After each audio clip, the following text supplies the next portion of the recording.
설 것인가?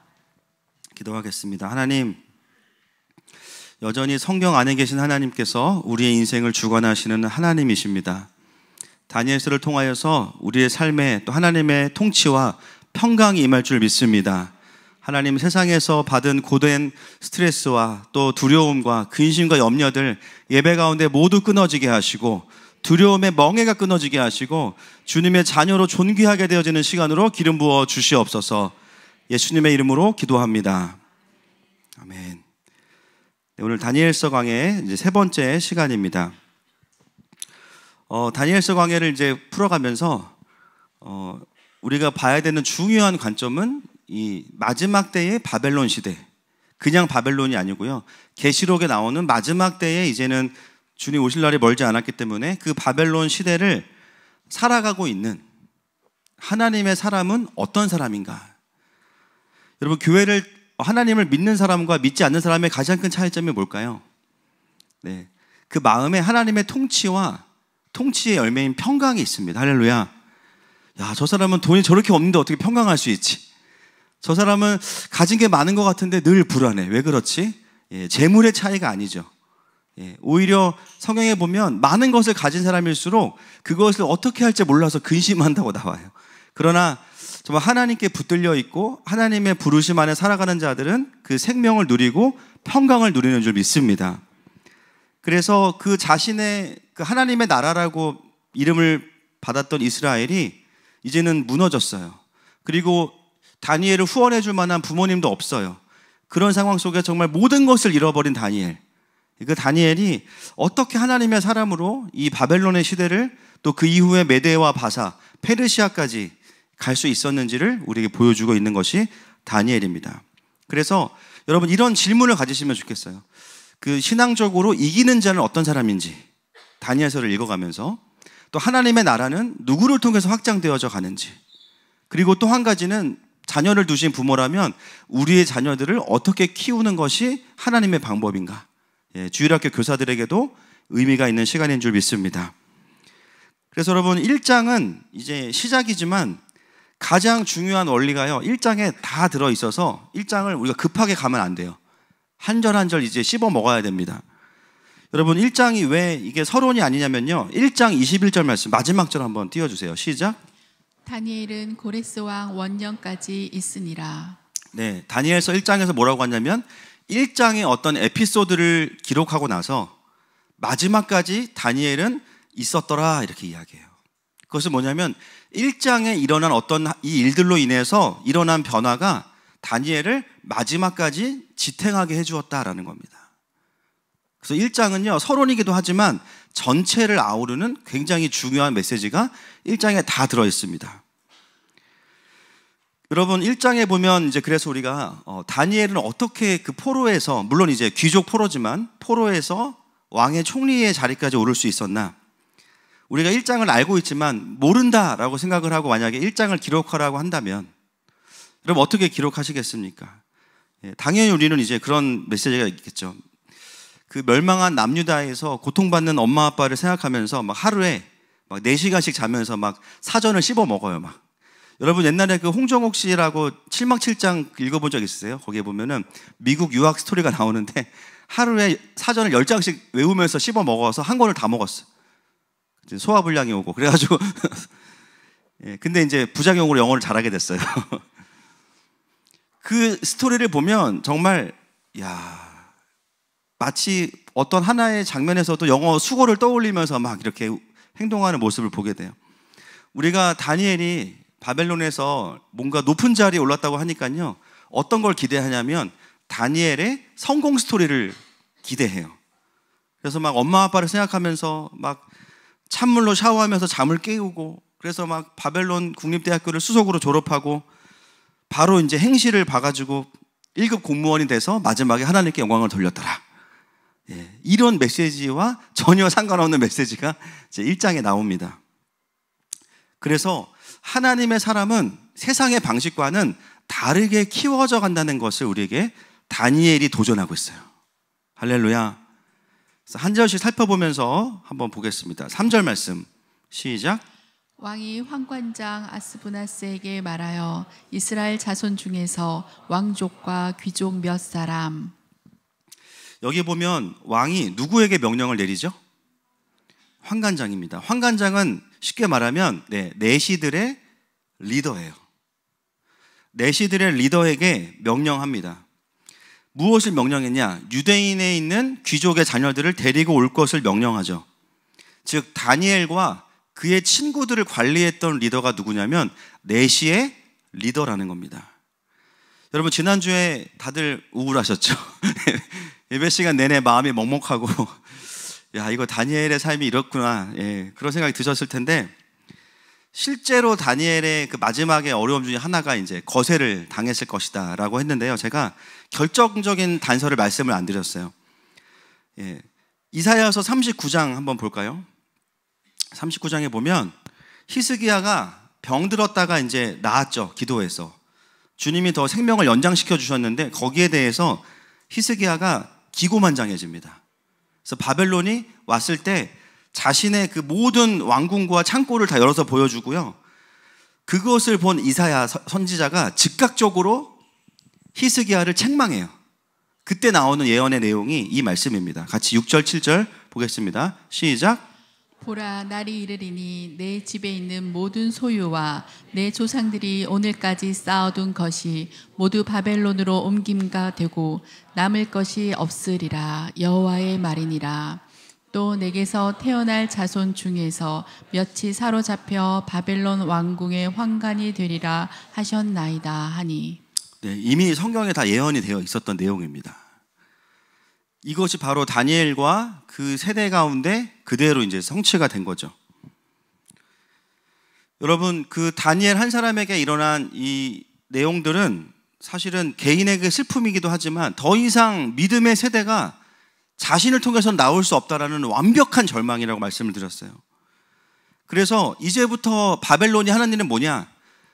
유다에서 데리고 온 다음 세대들을 완전히 다음 세대를 나올 수 없도록 만들어버린 다음에 이제는 이들 안에 있는 각인되어 있는 하나님 나라를 지우기, 그 작업에 들어가기 시작합니다.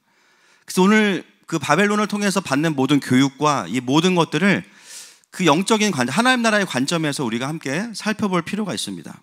자, 1장 4절 말씀 한번 볼게요. 4절 시작. 곧 흠이 없고 용모가 아름다우며 모든 지혜를 통찰하며 지식에 통달하며 학문에 익숙하여 왕궁에 설 만한 소년을 데려오게 하였고 그들에게 갈대아 사람의 학문과 언어를 가르치게 하였고. 자, 여러분 그 귀족의 자녀들을 데리고 오면서 기준이 있어요. 첫 번째가 뭐예요? 곧 흠이 없고. 옆 사람에게 고백합시다. 주님이 내 자녀는 보호하셨습니다. 시작. 할렐루야. 우리 자녀들은 그냥 흠이죠. 그렇죠? 기준이 너무 높아요. 흠이 없다라는 거. 그죠? 그건 뭐냐면 외모가 일단 아이돌급이어야 돼. 아이돌급. 근데 거기로 끝난 게 아니에요. 그 다음 뭐냐? 모든 지혜를 통찰하며 모든 지식에 통닭이 아니고 통달하며. 여러분 지혜와 지식의 차이가 있죠. 지식은 뭐예요? 정보입니다. 정보. 그래서 뭐 가보개혁 1894 뭐 이런 거 있잖아요. 막 이런 지식들. 그런 지식이고 지혜는 뭐냐면 지식들을 활용해서 활용할 수 있는 능력. 이게 지혜입니다. 그래서 호크마라고 해요.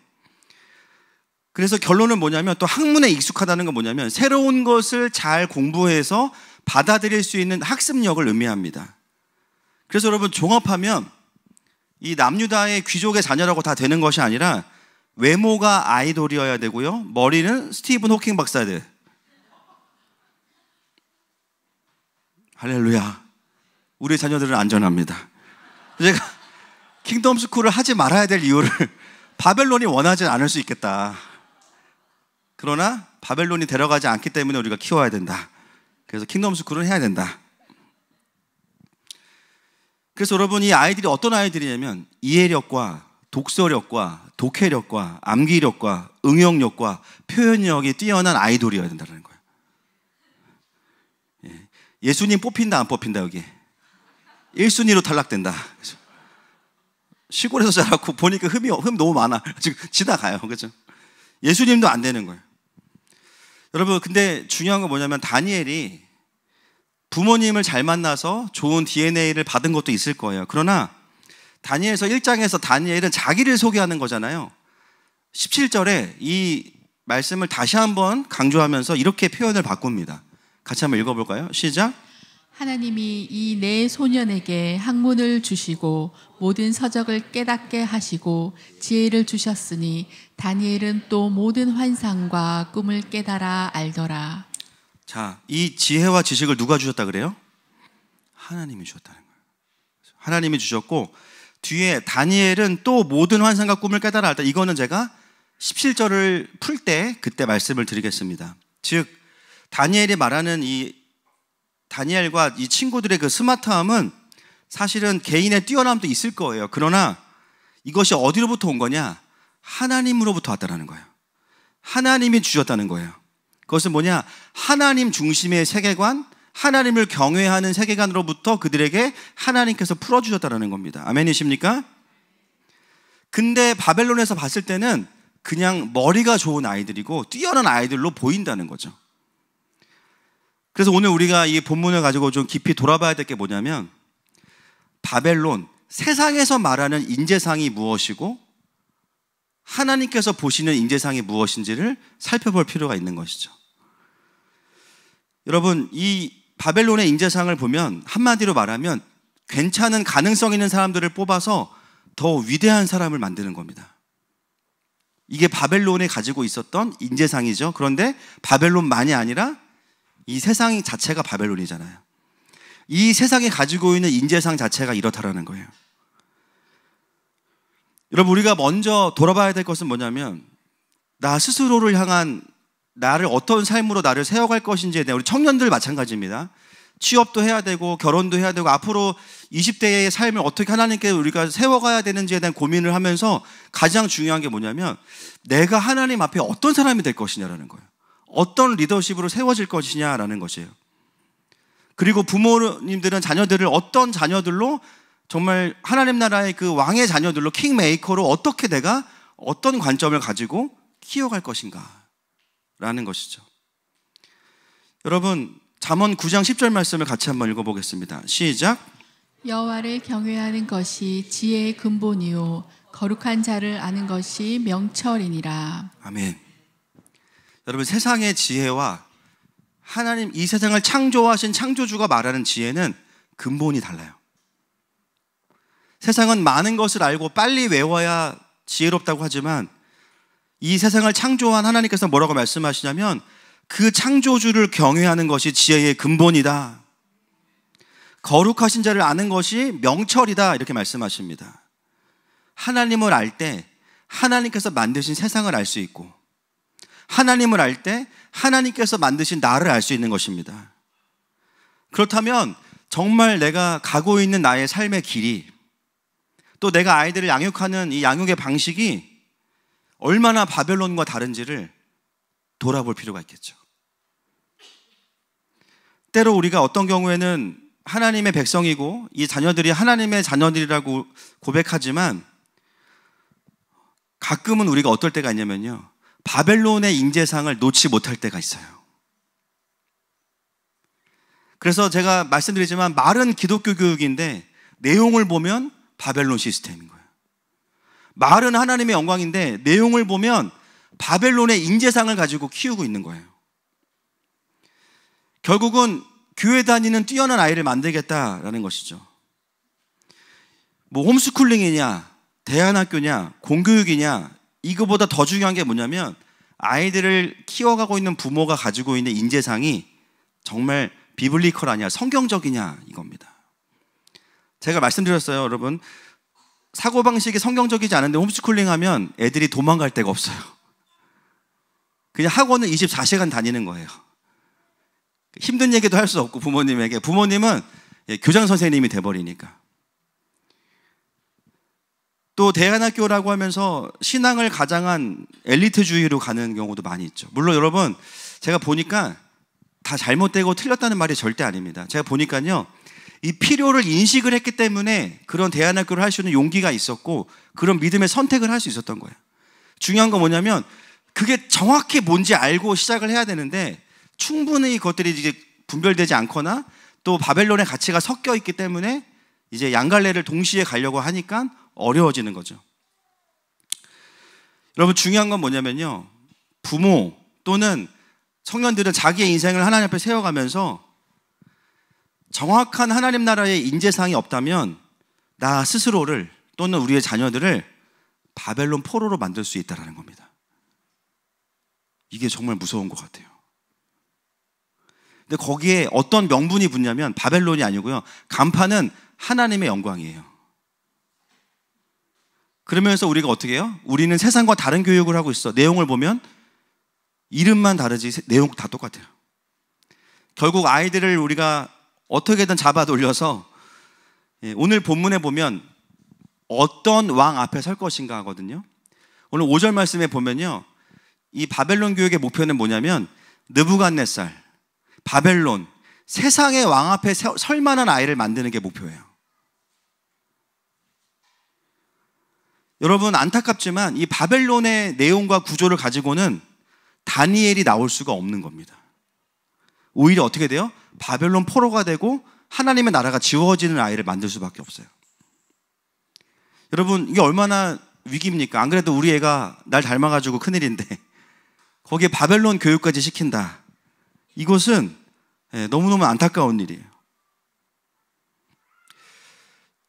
자녀만의 문제가 아니겠죠. 여기 있는 세상을 살아가는 우리 수많은 도시선교사들, 어떤 모습으로 세상에서 하나님 나라를 확장하는 삶을 살아야 되는가? 고지론이냐? 청빈론이냐? 대체 어떤 것이 하나님 나라를 확장하는 삶이냐? 계속 고민합니다, 청년들은. 오늘 이 본문을 통해서 그것들이 분별될 수 있기를 축복합니다. 우리가 더 늦기 전에 어떤 하나님의 자녀를 키울 것이고 어떤 인재상을 가지고 내가 나를 하나님께 드릴 것인지를 좀 결정하는 시간이 오늘이 되기를 권면드립니다. 여러분, 마지막 때의 미혹이 이런 방식에서 일어나요. 이런 거죠. 그리스도인이 세상의 빛과 소금이 되어야지, 실력이 있어야지. 맞아요. 틀린 말이 아니에요. 세상에서 우리가 승리하는 그리스도인 되어야지. 그런데 여러분, 그 방법과 전략도 하나님께로부터 와야 됩니다. 어떻게? 그건 나중에 일단 하나님께로부터 와야 돼요. 그렇지 않으면 죄송하지만 우리는 바벨론의 방식을 가지고 하나님의 일을 하겠다가 되는 거예요.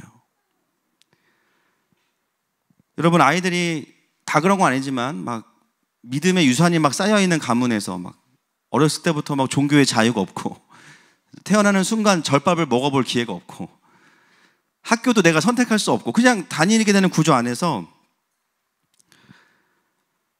실질적으로 가게 되는 삶의 내용이 바벨론 시스템인데 자꾸 부모님들은 그거를 성공주의와 연결시켜서 하나님의 영광을 위한 것이다 라고 교육을 하면 어떻게 되냐면요, 하나님을 향한 강력한 왜곡이 생겨요.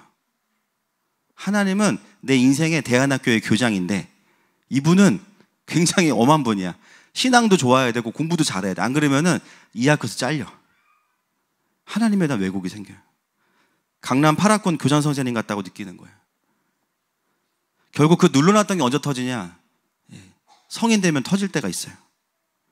결국은 신앙과 실력을 다 놓칩니다. 여러분, 이것은 단순히 교육의 문제가 아니라 원리적으로 본다면 하나님의 일을 세상의 방식으로 하려다 보면 나타나는 당연한 반응인 겁니다. 여러분, 어제 우리가 금요일 날 들은 마태복음 24장에서 보면 불법이라는 단어를 배웠죠. 뭐가 불법이에요? 아버지의 뜻대로 하지 않는 게 불법이에요. 자녀를 하나님께 바쳤다고 하면서 아버지의 뜻대로 키우지 않아요. 나를 하나님께 드렸다고 하면서 내 인생을 하나님의 뜻대로 살지 않아요. 그게 불법이라는 거죠. 여러분, 어떻게 이걸 우리에게 적용할 수 있냐면 이상하다. 내가 분명히 하나님의 영광을 위해서 열심히 살고 있는데 살면 살수록 자유함이 없어지고 자꾸 묶이고 두렵고 깨져. 평강이 깨져요. 그런 경우에 혹시나 이 부분을 점검하셔야 돼요. 내가 하나님을 사랑하고 열정이 있지만 내가 나의 삶과 나의 그 맡기신 일들을 풀어가는 과정에서 바벨론틱하지 않은지를 생각해 보셔야 돼요. 그러면 하루를 열심히 살았는데요, 뭔가 마음이 어려워요. 왜요? 잘하면 교만해지고 못하면 눌려요. 그 사람은 사실은 철저하게 실력주의를 가지고 자기의 삶을 하루하루를 평가하고 있는 거예요.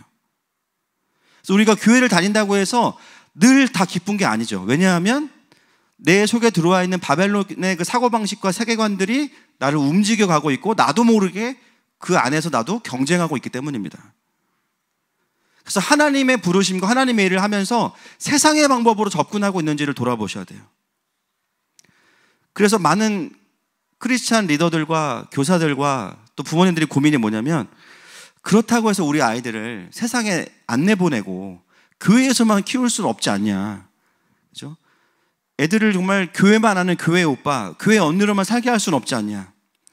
여러분, 다니엘서를 보세요. 다니엘은요, 다니엘 교회가 없었어요. 다니엘이 승리한 곳은 어디냐면 바벨론의 가장 권력의 핵심부였어요. 다니엘은 교회 오빠로 자라지 않았습니다. 여러분, 그 포로로 잡혀왔던 아이들 중에는 유다야에서만 오는 아이들만 있는 게 아니에요. 다른 나라에서 온 아이들도 다 섞여 있어요. 글로벌이에요. 그런데 그 중에서 가장 뛰어난 아이를 뽑아놓고 보니까 누구냐? 하나님의 사람들인 거였어요. 중요한 건 뭐냐면 다니엘은 느부갓네살 앞에 서려고 자기가 훈련하지 않았다는 거예요. 엄치나 선발대회에서 1등 하는 게 목표가 아니었어요. 오히려 다니엘은 뭐냐면 그 방식을 거부하고 느부갓네살이 아니라 진짜 왕이신 하나님 앞에 서려고 순종했습니다. 여러분, 다니엘의 부르심은 하나님의 영광을 위해서 총리가 되는 게 아니었어요. 그냥 그는 총리가 아니어도 이미 다스리는 자였어요. 할렐루야. 여러분, 다니엘은 포로로 끌려갔지만 단 하루도 포로로 살지 않았습니다. 이게 핵심이에요. 그의 부르심이 뭐냐? 하나님은 나의 주권자이시다. 다스리는 자로 살면서 이스라엘을 지키고 간직하는 자의 삶을 살았던 것이 다니엘입니다. 여러분, 우리가 정리해야 됩니다. 세상의 나라냐 하나님의 나라냐를 박빙승부로 보시면 안 돼요. 하나님의 나라가 세상 나라 위에 있습니다. 아멘이시죠?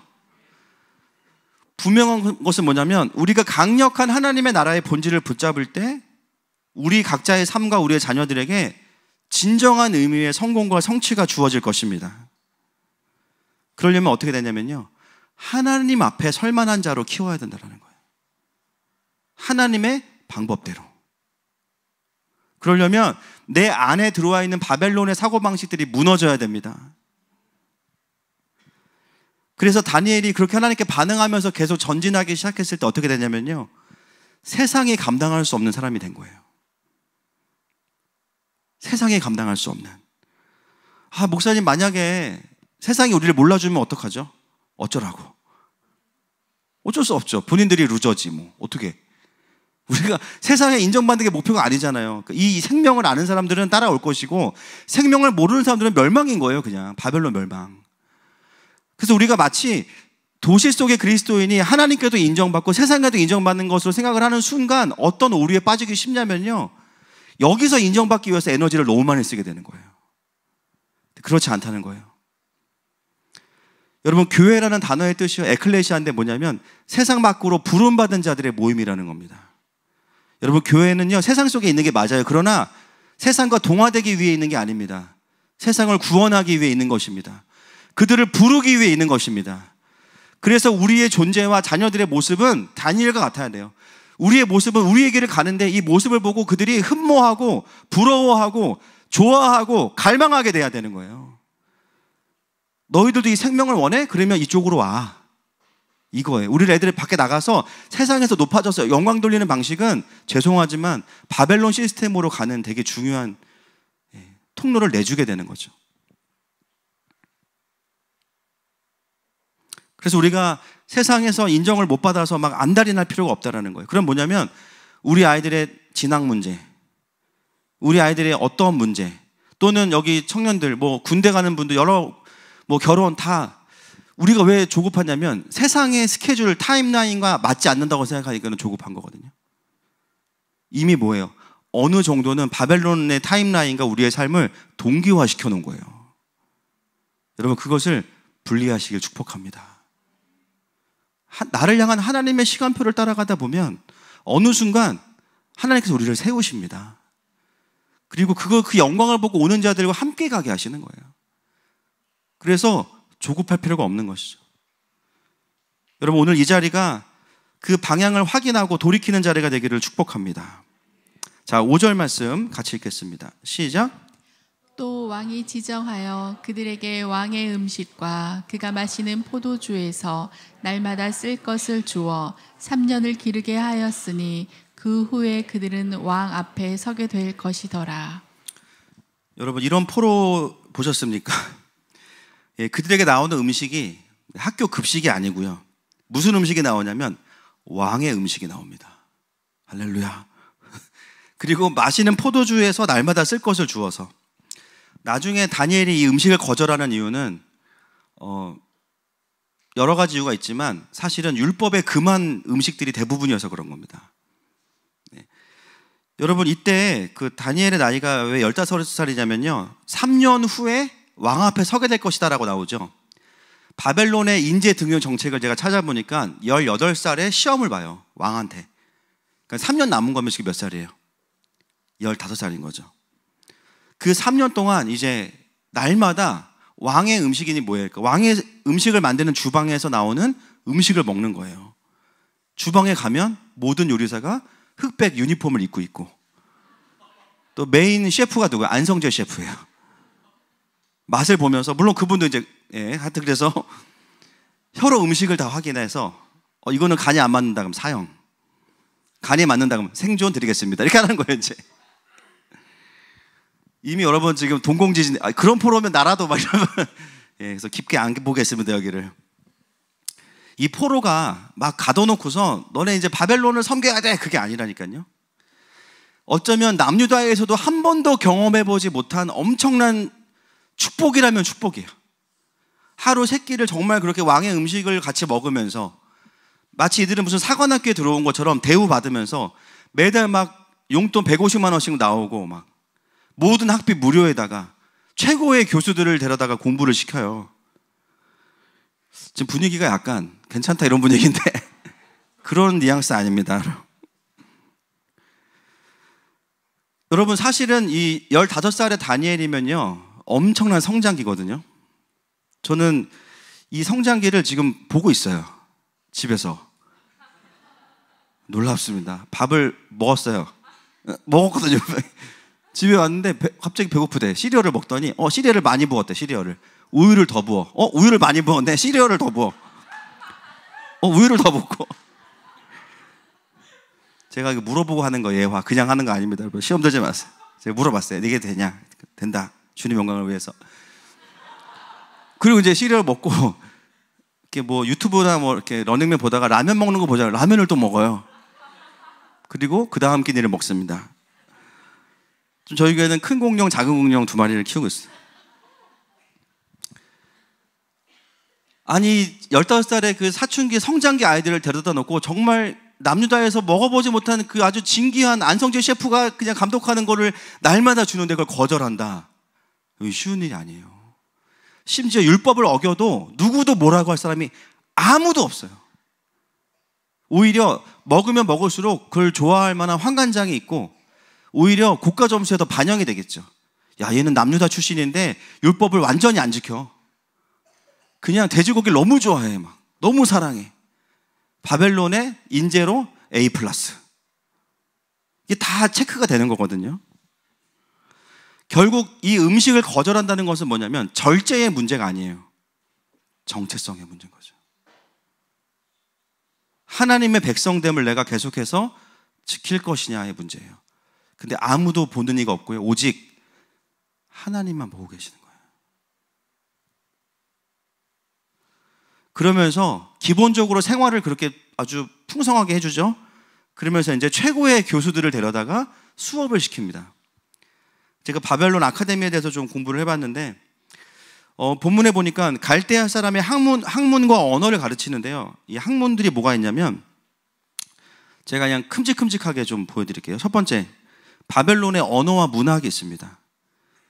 이들은 이제 문학을 굉장히 중요시 여기는데 아카드어와 수메르어, 세기 문자를 사용해서 문학을 가르쳐요, 문학. 그런데 그 문학들을 제가 찾아보니까 뭐가 있냐면 가장 대표적인 문학 첫 번째가 뭐냐면 길가메시 서사시라는 게 있어요. 이게 뭐냐면 길가메시가 우르기라는 나라의 왕이거든요. 이 사람이 이제 탐험하는 이야기들을 하는 어떤 하나의 영웅담이에요, 영웅담. 이게 이제 바벨론의 인재상이에요, 인재상. 강력한 인본주의 인재상. 근데 이 내용 중에 뭐가 있냐면 노아의 홍수와 완전 똑같은 스토리가 있습니다. 완전 똑같은 스토리. 그래서 남유다에서 토라를 공부한 친구들이 와서 이 길가메시 서사시를 공부하다 보면 자연스럽게 놀라는 게 뭐냐면 이거 노아의 홍수 이야기인데? 창세기에 나오는 거? 근데 문제는 뭐냐면요, 기록 연대가 길가메시 서사시가 2세기가 더 앞서요. 17세기에 기록이 됐습니다. 여러분, 그러면 여기까지만 공부하면 어떤 생각을 하게 되냐면요, 자연스럽게 야, 노아의 홍수가 이게 하나님께서 우리한테만 하시는 일이 아니었고 사실 보니까 바벨론의 문학을 카피해온 거였구나, 이런 해석을 하게 됩니다. 그러면서 성경의 권위가 흔들려요. 그런데 여러분, 좀 더 찾아보면 바벨론 설화보다 더 오래전에 만들어진 상형문자에 보면요, 이 상형문자는 현실을 보고 만든 거거든요. 거기에 보면 배선자가 있어요, 배선자. 이 상형문자는 뭐라고 이야기하냐면 중국인들이 천자가 우리에게 준 문자다, 이렇게 이야기합니다. 거기에 이제 배를 나타내는 배선자를 보시면 이렇게 되어 있습니다. 배 주자에 8팔자에 입구자예요. 한번 처음 보십니까? 네, 이게 뭔 뜻입니까? 이게 8명의 식구, 뭘까요? 노아의 가족들이죠. 그래서 사실은 다니엘이 보여주는 대로만 공부하면요, 어떤 결론을 내냐면 하나님이 없다, 그리고 바벨론의 신화를 카피한 거다라고 할 수 있지만 조금 더 공부해보면 기록을 늦게 한 거구나. 실제로 노아의 홍수의 사건은 BC 2100년 정도에 일어났던 사건이라고 우리가 알고 있습니다. 기록을 늦게 했을 뿐이에요.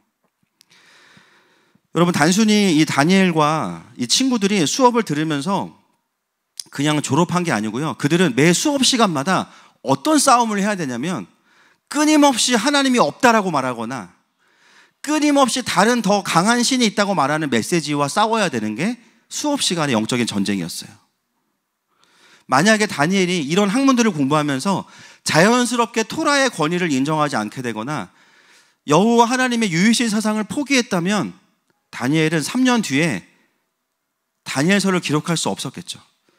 그 역사들을 써갈 수 없었겠죠. 여러분, 제가 이거를 굳이 하나하나 풀어드리는 이유가 뭐냐면요, 지금 시대와 똑같기 때문입니다. 결국 다니엘은 누구의 코칭도 받지 않은 상태로 날마다 수업 시간마다 들어오는 소위 말하는 비진리와 하나님이 없다라고 말하는 모든 생각들과 싸워서 매 수업 시간마다 이길 수 있는 영적인 내공이 준비되어 있었던 거예요. 근데 그거는 바벨론에 가서 생긴 게 아니에요. 언제 생겼을까요? 포로로 가기 전에 생긴 거예요. 적어도 15세 전에 주입식 교육이 아니라 하브루타 했겠죠. 창조에 대해서, 율법에 대해서, 하나님 나라에 대해서 공부하면서 생긴 그 영적인 근육들이 다른 세상의 학문들이 들어올 때 그것을 넘어설 수 있는 더 높은 차원의 불붙는 논리력, 성령의 감동을 받은 논리력으로 그것들을 이길 수 있는 준비가 되어 있었던 겁니다. 자, 넘겨주세요. 여기서 또 오래 지체할 수 없기 때문에. 또 두 번째 과목이 뭐냐면 천문학과 점성술입니다.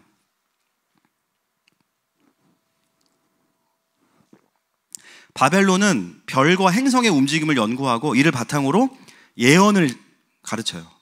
해석을 가르쳐요. 그래서 미래를 예측합니다. 그래서 이 바벨론과 뒤에 일어나는 왕들에 보면 고위 관리들을 누가 하냐면요, 쉽게 말하면 무당이라고 생각할 수 있지만 사실은 박사학위 이상을 가진 점성술사들이 하는 거예요. 그들이 그것들을 보면서 꿈을 해석하고 별들을 해석해서 어떤 메시지를 주고 그걸 듣고 왕은 정책을 결정합니다. 여러분, 이건 정확히 무엇을 의미하냐면 사실은 여러분 창세기에서도 보지만 달과 별과 이 징조들은 다 누가 주시는 거예요? 하나님이 주시는 거예요. 그러니까 바벨론도요, 결국은 하나님을 경외하진 않지만 원수들을 통해서 풀어진 게 뭐냐면 이 모든 것들을 통해서 어떤 메시지가 주어진다는 것을 어렴풋이 알고 있었기 때문에 그것을 사람의 지혜로 해석하고 풀 수 있는 교육을 리더들에게 했던 거예요. 결국은 이 공부를 하고 나면 이들이 뭘 하게 되냐면 그런 것들을 종합해서 어떤 메시지를 가지고 쉽게 말하면 하나님의 어떤 징조들을 사람이 해석하는 훈련을 한 겁니다. 이걸 우리는 뭐라고 부르냐면 거짓 선지자라고 부릅니다. 이게 바벨론 교육이에요. 그러면 다니엘과 친구들은 매 시간마다 이거를 공부해야 돼요. 얼마나 마음이 어려울까요? 그러면서 하나님의 뜻과 하나님의 마음이 전혀 상관없는 그런 해석들을 만들어내야 되는 거예요.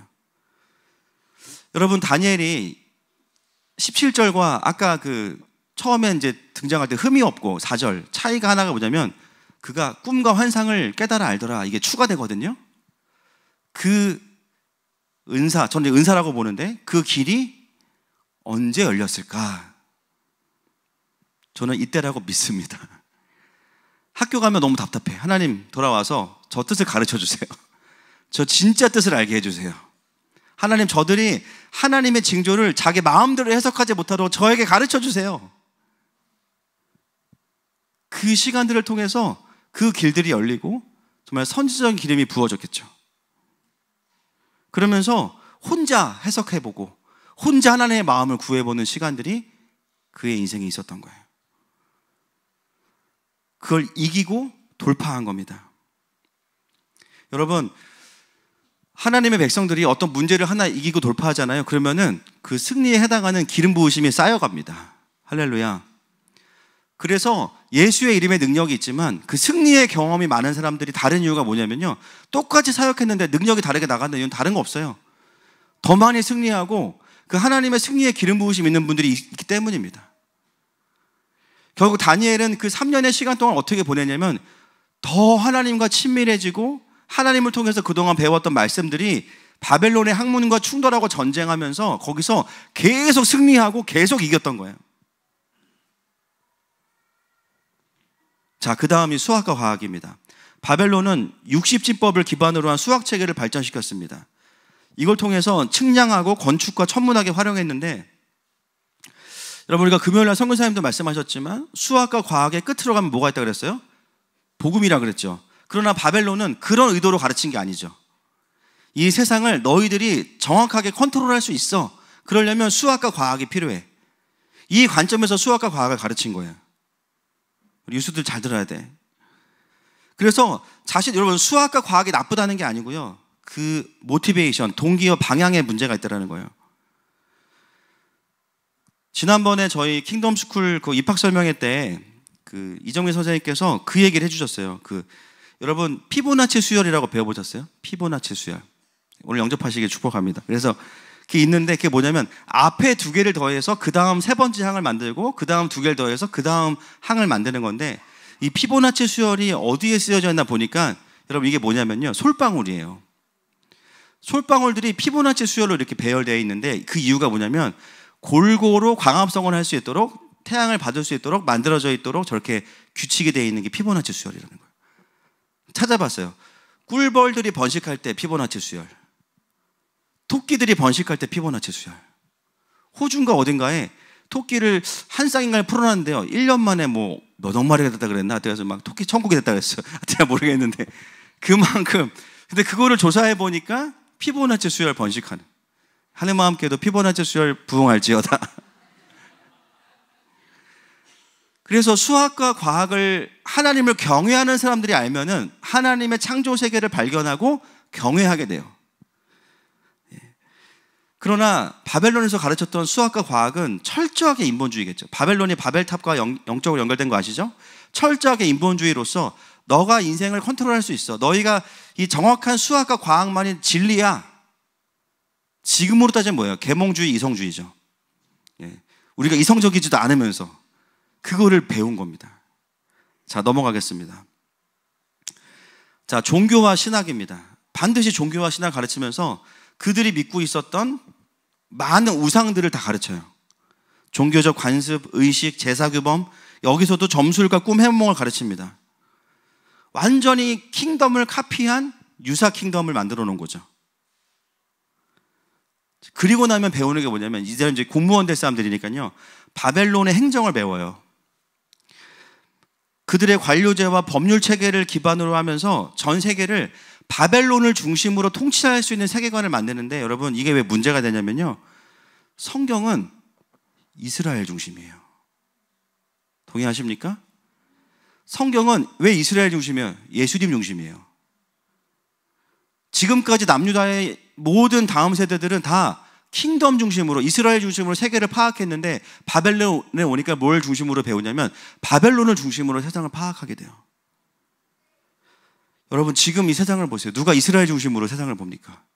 강대국을 중심으로 보지. 여러분 다르지 않다라는 거예요. 그래서 바벨론의 교육은 하나님 나라의 관점으로 보게 되면 모든 과목에서 다 하나님이 없거나 아니면 다른 우상 아니면 인간의 위대함을 끊임없이 강조하는 교육을 시키는 겁니다. 여러분 이 바벨론 교육이 지금까지 그냥 모양만 바뀐 채로 계속해서 우리 가운데 풀어져 있는 거죠. 그리고 언어, 하나님의 언어인 히브리어가 아니라 바벨론의 언어를 가르칩니다. 여러분 언어는 그 민족의 스피릿이 들어가 있습니다. 맞습니까? 그래서 요즘에 젊은 세대와 나이 든 세대가 대화가 안 돼요. 젊은 세대가 다 말을 줄여서 하니까 거의 한국말인데 못 알아듣겠어 막. 다 뭐. 그러니까 이제 언어는 스피릿이 들어가 있거든요. 결국 하나님 나라의 언어를 가진 자녀들에게 하나님의 언어를 지우고 바벨론의 스피릿이 들어간 언어를 가르치는 거예요.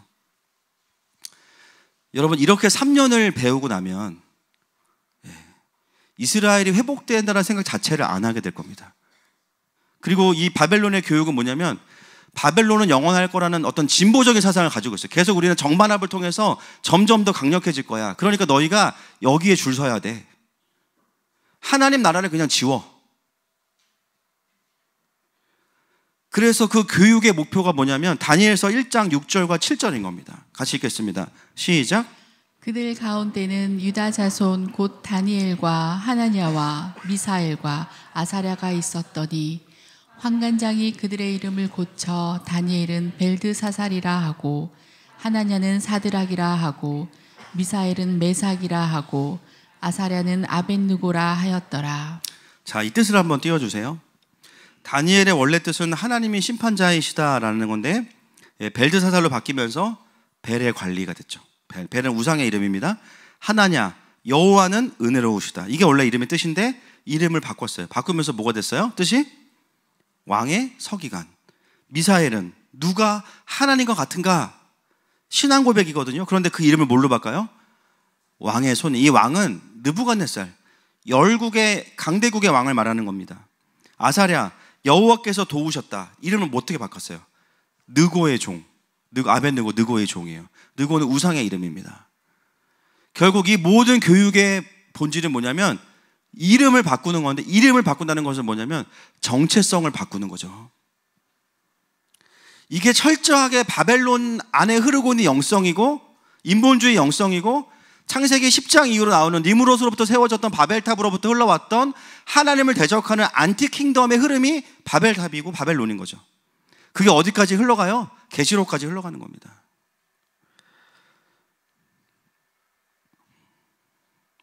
제가 이거를 그냥 넘어갈 수도 있는데 다 풀어드리는 이유는 다 우리가 다음 세대에 대한 부르심이 있기 때문이에요. 적어도 아이들이 지금 받는 교육 안에서 어떤 영적인 게 풀어지는지는 알고 있어야 되기 때문입니다. 어떤 방식으로 싸움을 하든지 간에 이 싸움을 해주지 않으면 결국 끊임없이 그들도 신실하게 아이들의 정체성을 계속해서 하나님의 백성이 아닌 바벨론의 인재로 만들어가는 그 일을 우리보다 더 성실하게 날마다 학원과 학교에서 그 일들이 일어나고 있는 거죠. 단순히 여기는 거룩하고 저기는 악하다 그 얘기가 아닙니다. 분별해야 되기 때문에 말씀을 드리는 거죠. 여러분 영적 싸움의 본질, 오늘 이따가 생명의 싸움 영적 전쟁이 오늘 강의인데 영적 싸움의 본질은 결국은 영적인 하늘의 싸움이지만 이 땅에서 보면 그것은 메시지의 싸움이에요. 메시지의 싸움. 메시지로 사람들을 묶을 수 있고 메시지로 사람들을 풀 수 있어요. 복음은 우리를 자유케 하고 사단의 비전은 우리를 죽입니다. 다 메시지예요. 다니엘은 3년 동안 학교를 다닌 게 아니에요. 정말 치열한 영적인 전쟁을 한 거예요. 날마다 낙심했다가 일어나면서. 아무도 하나님을 경외하는 것에 대해서 가르치지 않아요. 자기 주변에 아무도. 다 하나님은 없다고 하고, 하나님은 졌다고 하고, 하나님보다 더 센 신들이 있다고 하고, 그렇게 살아서는 이제는 안 된다라고 이야기해요. 이제 15살 소년에게 모든 어른들이 그렇게 이야기합니다. 다니엘이 붙잡을 수 있는 거는 그 순간에도 진짜 왕이신 하나님밖에 없었던 거예요. 그 3년의 시간은 다니엘이 바벨론의 학교를 졸업한 시간이 아니고요, 그 위에 계시는 하나님의 리더십 트레이닝 코스를 훈련하고 졸업한 겁니다. 나 느부갓네살한테 인정받지 않아도 괜찮아. 나 루저라고 불러줘도 괜찮아. 난 루저가 아니니까. 나는 위너니까. 여기서 내 인생 끝나도 괜찮아. 나는 오늘 이 돼지고기 안 먹는 것만으로 나는 충분히 감사해. 언제 쫓겨나도 상관없어. 이미 그 평강과 믿음이 다니엘을 3년 동안 계속 키워온 거예요. 3년 지나니까 어떻게 되겠습니까? 열흘 지나도 얼굴에 기름이 3년 동안 닭가슴살하고 샐러드만 먹었어. 근육이 막, 그죠? 꽃미남에 조각미남에, 심지어 막 선지자의 길은 막 강력해, 막 보면 다 해석하고 막. 그러니까 느부갓네살 왕이 벌써 아는 거예요. 내공이 안 되는 거야. 내공이 안 돼. 다니엘 보면서 얘 뭐지? 어머니가 누구시니? 하는 거예요. 근데 다니엘은 자기가 거기서 인정받으려고 그 훈련을 한 게 아니거든요. 그냥 하나님 따라온 거고, 매일매일의 그 세상의 챌린지 앞에 계속해서 강력한 킹덤으로 이기면서 하루하루를 이기고 또 이기고 분별하고 해석하고 다시 하나님께 듣고, 이거 3년 동안 한 겁니다. 만약에 이 시간이 없었다면 다니엘에게 이런 돌파와 강력한 문들은 열리지 않았을 거예요. 여러분, 우리가 자녀들을 정말 하나님 나라의 자녀로 키우겠다는 모든 열정은 여기 다 충만합니다. 뭐 학교를 보내건 대안학교 하건 킹덤스쿨 하건. 근데 그거보다 더 중요한 게 뭐냐면, 더 중요한 본질이 이거예요. 무엇과 싸워야 되고 어떻게 가정에서 싸워줘야 되는지를 알지 못하는 순간 너무너무 어려워지는 겁니다. 여러분, 제가 다니엘서를 연구하면서 느끼는 게 뭐냐면요, 여러분, 이 세대마다 영적인 특성이 달라요. 느끼시는 분들 계실 거예요. 우리가 금요일날 그 선교사님께서 보여주셨던 선교사들 분포도에 보면 지금 40, 50대가 가장 많다 그러셨죠.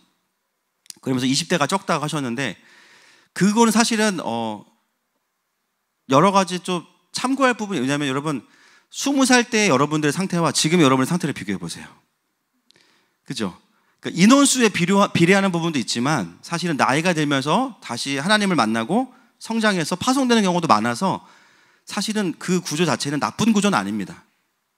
그러나 반드시 중요한 게 있어요. 뭐냐면 한 세대마다 하나님께서 특별한 부르심이 있기 때문에 그 세대에게 주시는 영적인 특성과 기름 부으심이 달라요. 70년대부터 2000년대까지 한국교회를 일으켰던 그 세대, 부모님들의 세대에 주셨던 강력한 기도와 불의 영성이 있어요. 산마다 그냥 잠을 못 자, 밤만 쥐야 막 메아리 치고 막 나무 다 뽑아가지고 막 산사태 나고 막 이러고 막 이런 모든 산마다 막 지금 산들이 막 너무 푸르러 회개할지어다. 왜 이렇게 푸르를까요? 그죠? 회개할지. 기도의 역성이 줄은 거예요. 그죠? 그 이후에 일어난 세대 뭐예요? 지적인 세대가 일어났어요. 합리적으로 설명해주지 않으면, 설득되지 않으면 안 해. 근데 목회자들도 공부 많이 한 목회자들이 막 박사학위 이런 분들이 막 이제 그 다음 리더십. 지금 뭐예요? 다시 돌아가고 있어요. 왜냐면 공부는 많이 했는데 영적이지가 않아. 혼적이야. 아무도 못 살려내. 이게 또 바뀌는 거죠. 제가 다니엘 세대를 공부하면서 느끼는 게 뭐냐면, 바벨론을 뚫어가야 되기 때문에 다니엘 세대에게 주실 영적인 특성이 있는데요, 제가 뭘 느끼냐면 우리의 다음 세대 아이들에게 똑같은 게 보여요. 똑같은 게 보입니다. 그래서 교육이라는 게 전에 해외 단거를 반복한다고 해서 되는 경우도 있지만, 사실은 뭐냐면 이 세대에 맞는 교육을 다시 해야 됩니다. 여러분, 지혜와 지식에 통달하는 거, 학습력이 뛰어난 거 죄송한데요, 이제 아무 의미 없어요. 챗 GPT한테 물어보면 다 얘기해 주고요, 논문들 다 분석해 주고요. 심지어 여러분 어떤 AI가 있냐면 유튜브 영상을 거기다가 집어넣잖아요. 그럼 노트로 20분 만에 다 요약해 줘요, 핵심을. 유튜브 영상을. 그러니까 내가 이 교수님 너무 강의가 졸려 그러면 거기에 집어넣으면 강의가 쫙 떠. 그럼 내가 필요한 것만 발췌하면 돼. 필요한 데만 가서 시간을 체크하고 보면 돼요. 파워포인트 개요만 찾아서 주잖아요. 사진 찾아가지고 다 만들어주고요. 사진도 없으면 만들어줘요. 지식과 지혜에 통달하는 거 이제 사실은 진짜 의미 없어요. 오히려 17절에 있는 추가되어 있는 그 영적인 부분이 뭔지를 봐야 되고요. 진짜 이제는 믿는 자들의 세대가 왔습니다. 할렐루야. 인사이터가 돼. 인사이터. 통찰이 있어야 돼요. 제가 보니까 챗GPT나 AI나 지식은 몰아주지만 거기서 마지막 한 끝은 없어. 계속 보면 이건 영적인 그런 거 없어. 결국 그것을 가진 자들이 진정한 오피니언 리더가 되는 거죠. 그러면 거기에 맞는 훈련을 해야지 미적분 1시간 안에 빨리 푸냐 못 푸냐 이거 그렇게 큰 의미가 없다라는 겁니다. 이거 봐요. 의미 없으니까 날 놔두라는 거 아니야. 날 놔둬라. 제발 나를 놔둬라. 나를 잡아돌리지 말아라. 여전히 이 세대는 어떻게 해요? 바벨론 방식으로 다음 세대를 키워요. 4살 아이가 기저귀 차고 영어 시험 본대요. 강남에서. 근데 우린 더해. 거기에 신앙적 열정까지 더 있다니까. 우리가 더 악랄하다고요, 여러분. 서양 사람들은 대놓고 하지. 우리는 대놓고도 안 하면서 뒤에서 다 하니까 애들이 막 신앙적으로 막 하나님이 교장 선생님이고 막 이렇게 되는 거예요. 저는 이 다니엘서를 보면 볼수록 어떤 부담이 있냐면 다니엘서 이전에 되어져야 될 것들이 우리 다음 세대와 청년들에게 지금 갖춰져 있는가 부분입니다. 결국 그것을 교회가 주지 못하기 때문에 청년들이 교회에 남지 않게 되고 30, 40대들은 세상의 방식으로 자녀들을 키우고 몬테소리인지 못된 소리인지 그거 막 듣고 막 하나님 손 들어야 되는데 막 전혀 다른 방식으로 하나님의 자녀를 어떻게 키울 수가 없는 겁니다. 그래서 다니엘서를 보면 볼수록 마음이 여러 가지 마음이 있어요. 근데 결국 이걸 할 수 있는 그룹은 교회밖에 없거든요. 이걸 누가 해주겠어요? 교회가 하지. 믿음의 부모가 하지 누가 하겠냐고요. 하나님 나라를 제대로 가르치고 어떤 세상의 강의를 들어도 그것을 소화해낼 수 있는 아이들을 만들어야 돼요. 그래서 오히려 그러려면 큰 나무를 만들려면 처음부터 야생에서 키우면 안 되고요. 때로는 온실 속에서 그 뿌리를 아주 견고하게 잘 만든 다음에 밖에다 심어야 되는 거예요. 저는 공교육을 보내면서도 우리 아이들이 승리하게 만들 겁니다. 여러분 정말 그렇게 되기를 바라지만 거기에 합당하게 내가 가정에서 아이들과 함께하고 있는지를 돌아보셔야 된다는 거예요. 그게 안 되고 있으면 죄송한데 지는 거예요. 계속 메시지 못 이깁니다. 로마서 8장 19절 21절 보겠습니다. 시작. 피조물이 고대하는 바는 하나님의 아들들이 나타나는 것이니 피조물이 허무한데 굴복하는 것은 자기 뜻이 아니요 오직 굴복하게 하시는 이로 말미암음이라. 그 바라는 것은 피조물도 썩어짐의 종노릇한 데서 해방되어 하나님의 자녀들의 영광의 자유에 이르는 것이니라. 아멘. 여러분 애매한 기독교 교육으로 인해서 막 어려워진 그런 케이스가 아니라 다니엘 보세요. 다니엘. 그리고 더 극단적인 모델이 누구냐면 예수님이에요. 학교를 다닌 적이 없어요. 홈스쿨링과 목수 자격증 2급 그게 다예요. 1급도 아니야. 아빠 도와줬으니까. 그게 다예요. 세상을 구원했어요. 여러분 완전히 길 자체가 다른 겁니다. 우리의 목표는 예수 그리스도이십니다. 이 영적인 전쟁을 교회가 해주지 않으면서 다음 세대를 세우겠다는 것은 대가 지불하지 않는 거죠. 청년들이 잘 되길 바란다고 하면서 이것들을 가르쳐주지 않고 함께 싸우지 않는다면 대가 지불하지 않는 겁니다. 우리는 우리의 자녀들을 바벨론에게 내어줄 수 없습니다.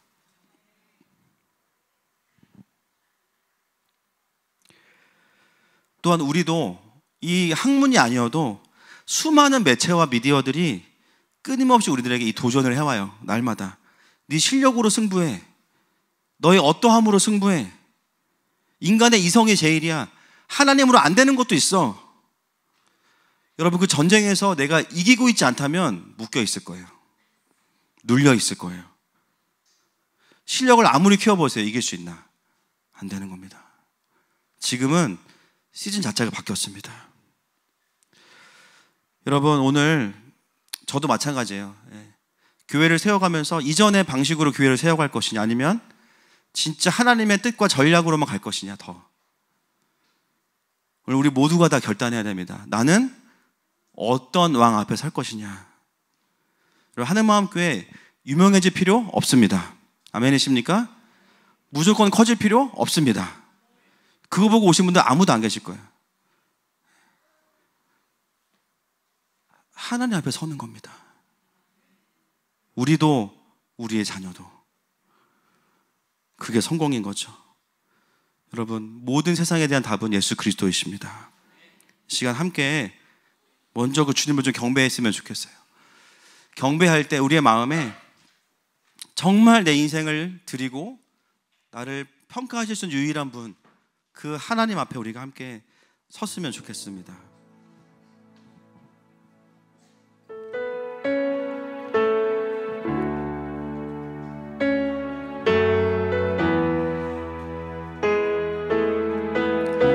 여기 있는 우리 유스들, 청소년들, 공부에 대한 부담감들, 실력에 대한 부담감들에 많이 눌려 있어요. 우리 아이들. 그리고 더 어린 아이들도 똑같은 부담들이 있어요.